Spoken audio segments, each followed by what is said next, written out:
नमस्कार,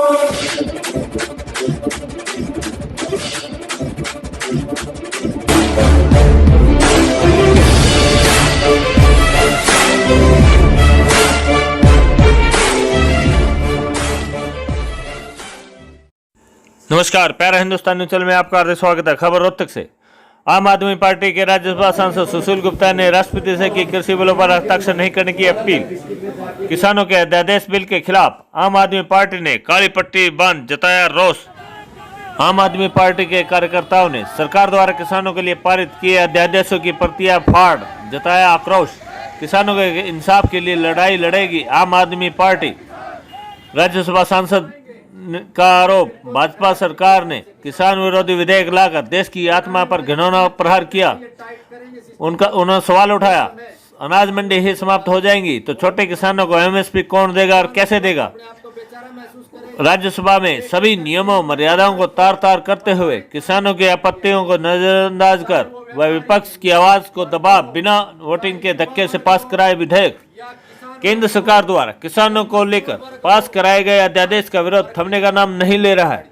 इसी के चलते हरियाणा के आम आदमी पार्टी के राज्यसभा सांसद एवं हरियाणा सह प्रभारी सुशील गुप्ता रोहतक पहुंचे और 3 कृषि विधेयकों के विरोध में आम कार्यकर्ताओं ने काले बिले लगाकर अपना रोष प्रकट किया। सांसद सुशील गुप्ता ने बाजुओं में काली पट्टी बांध किशनपुर स्थित आप कार्यालय में उपस्थित कार्यकर्ताओं को संबोधित करते हुए नए कृषि बिलों को आनन फानन में पास कराने पर मोदी सरकार को खूब खरी-खोटी सुनाई। इस बीच कार्यकर्ताओं ने खट्टर सरकार मुर्दाबाद और मोदी सरकार मुर्दाबाद के नारे लगाए। बाद में उन्होंने शहीद उधम सिंह चौक पर हरियाणा के सीएम खट्टर व प्रधानमंत्री नरेंद्र मोदी का पुतला भी फूंका और सरकार द्वारा किसानों के लिए पारित किए गए अध्यादेश की प्रतियां भी फाड़ी। इस दौरान दिल्ली के राज्यसभा सांसद डॉक्टर सुशील गुप्ता ने कहा, देश के सर्वोच्च सदन राज्यसभा में सभी नियम कायदों और मर्यादाओं को तार तार करते हुए किसानों की आपत्तियों को नजरअंदाज कर विपक्ष की आवाज को दबाते हुए बिना वोटिंग के जिस तरह ध्वनि मत धक्के से इस विधेयक को पास कराया है वह दुर्भाग्यपूर्ण है। राज्यसभा में सदस्यों ने सदन के उपसभापति से बार बार अनुरोध किया था कि इन बिलों पर सदस्यों की वोटिंग कराई जाए, लेकिन उन्होंने वोटिंग नहीं कराई, इसलिए यह बिल असंवैधानिक है। उन्होंने राष्ट्रपति से इन बिलों को हस्ताक्षर नहीं करने की भी अपील की।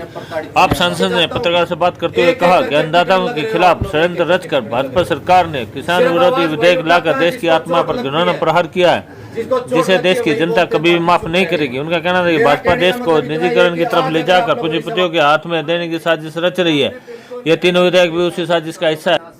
आप सांसद ने कहा, कृषि विरोधी जैसे काले कानून बनाकर बीजेपी व्यापारियों के साथ साथ किसानों को भी पूंजीपतियों को गुलाम बना रही है, जिसे देश कभी सफल नहीं होने देगा। मंडी व्यवस्था को समाप्त करने का मतलब न्यूनतम समर्थन मूल्य को समाप्त करना है।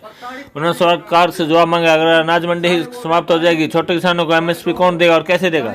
क्या एफसीआई 15.5 करोड़ किसानों के खेत में एमएसपी पर फसल खरीद सकेगी। क्या आड़ती और मजदूर किसानों की फसल बेचने में बातें बन रहे थे।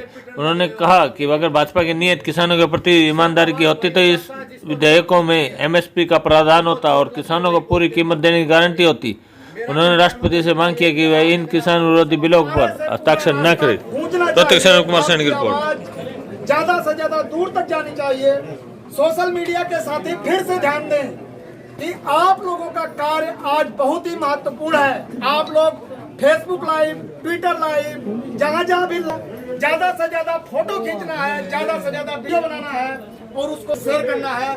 भारतीय जनता पार्टी के इस काले कानून के खिलाफ आप लोगों का ये किसानों पे कानून का अध्यादेश लाने की क्या इमरजेंसी थी कोरोना में। ये बीजेपी की नीयत है, मैं आपको वो बात बता रहा हूँ। ऐसी कोई इमरजेंसी नहीं हो रही थी। उल्टा इस अध्यादेश का पूरे देश के अंदर विरोध हो रहा है। सारे किसान सड़कों पे आ गए थे। किसानों से बात किए बिना सरकार इस सत्र में ये कानून लेके आई। सत्र में सांसदों ने विरोध किया संसद के अंदर कि जी ये कानून ठीक नहीं है। आप अपने जो पूंजीपति मित्र हैं, अडानी और अंबानी जैसे घर, धीरे धीरे इन किसानों को वहां गिरवी रख देंगे। जो एमएसपी जहां पे मंडियां हैं अभी मिल जाती है, बाकी देश में एमएसपी नहीं मिल पाती। मान लो गेहूं है, हरियाणा में, पंजाब में, राजस्थान में, कुछ मेरठ कमिश्नरी यूपी में मंडियां हैं, यहाँ पे एमएसपी मिल जाती है। जो 1600 रुपये में यहाँ गेहूँ बिकता है, बिहार में मंडियां नहीं, वहाँ 1100 रुपये में बिकता है। अब सरकार आमदा थी कि जी बिल लाएंगे।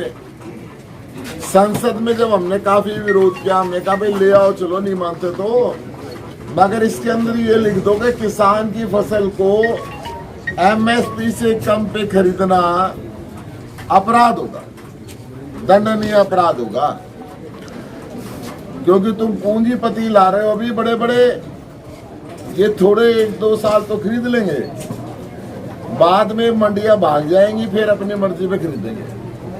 सरकार ने कहा जी ऐसे कैसे। हमने संसद में उनको एक एग्जाम्पल दिया कि कोका कोला और फैंटा आने से पहले इस देश में कोल्ड ड्रिंक चला करके हिंदुस्तानी, आज लोग उसका नाम भूल गए।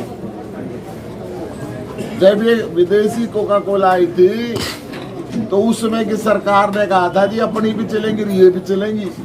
जब विरोध हुआ था, इन्होंने 2-4 साल सस्ती बेची, भाई अपने वालों की औकात निकल गई, फैक्ट्री बंद होने पे आगे तनख्वाह देना मुश्किल हो गया। तो इन्होंने कहा भाई तुम हमें बेच दो अपनी फैक्ट्री इनको बेच दी।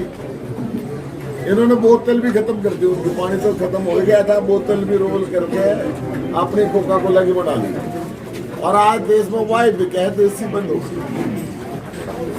जो अभी जो मंडियां है ना जी, मान लो ये क्या करेंगे, 2-4 साल तो महंगी खरीद लेंगे फसल और मंडी खत्म कर देंगे, फिर अपनी मर्जी पे खरीदेंगे।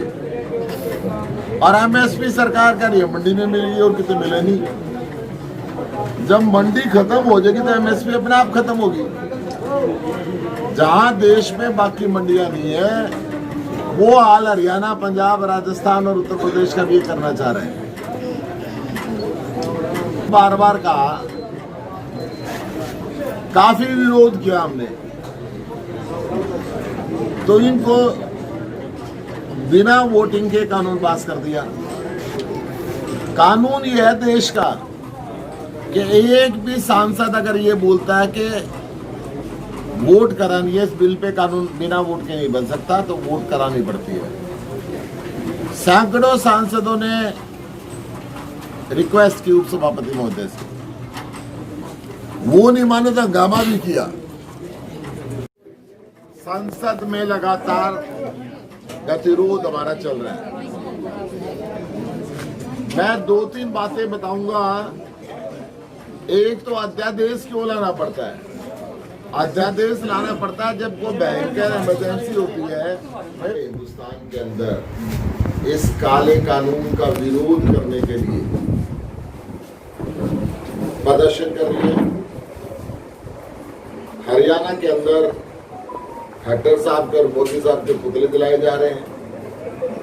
जिस प्रकार सारे हिंदुस्तान के किसान को इन्होंने सड़कों पर खड़ा कर दिया, एमएसपी को खत्म करके हिंदुस्तान के किसानों को अपने व्यापारी मित्र अडानी और अंबानी जैसे घरानों के गिरवी रखने का रास्ता निकाल दिया। किसानों के विरोध के बावजूद, संसद में सांसदों के विरोध के बावजूद गैर लोकतांत्रिक तरीके से, असंवैधानिक तरीके से इस काले कानून को पास किया। कानून ये है कि एक भी आदमी अगर वोट मांगता है, एक भी सांसद वोट मांगता है तो उसकी वोट करानी पड़ती है। भारत के संविधान में ये बात की। सैकड़ों सांसदों ने वोट की डिमांड करी, उन्होंने वोट नहीं करा, उल्टा सांसदों को सस्पेंड कर दिया। आम आदमी पार्टी इसकी घोर निंदा करती है। राष्ट्रपति जी से कल 17 पार्टियां मिली थी कि आप इस कानून पे हस्ताक्षर ना करें। ये बीजेपी ने डंडे के जोर पे हिटलर शाही तरीके से, असंवैधानिक तरीके से इस कानून को पास किया। सड़क से लेकर संसद तक हम इसका विरोध कर रहे हैं।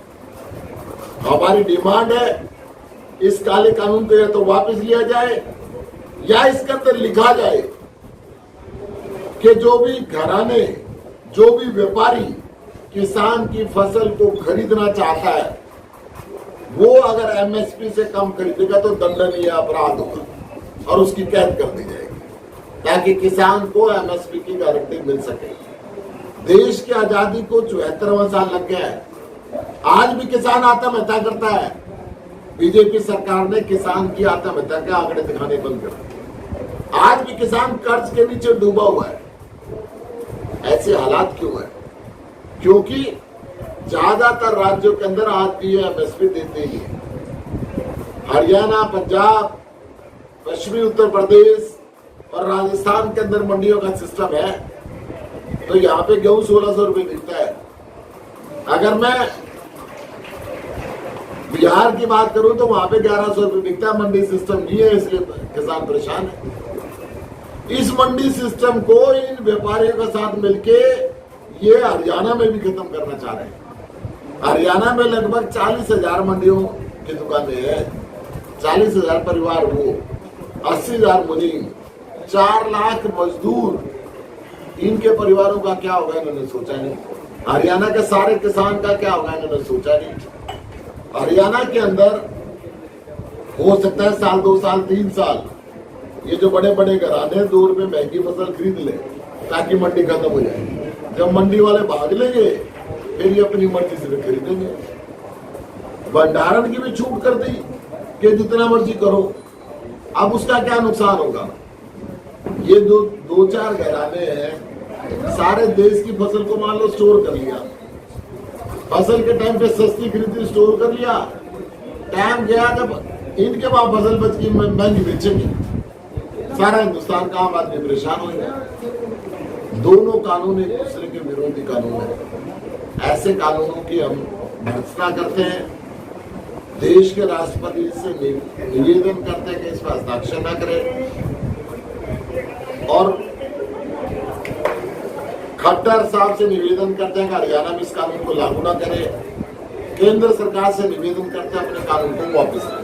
लेकिन सरकार के नेता तो ये कह रहे हैं कि विपक्ष पर राजनीति कर रहा है।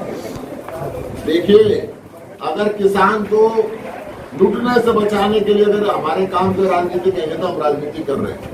अगर किसान को तबाही से बचाने के लिए इसको राजनीति कहेंगे तो हम राजनीति कर रहे हैं। मध्य प्रदेश के सीएम तो कहते हैं विपक्ष को तो पता ही नहीं है, नॉलेज ही नहीं है इसके बाद।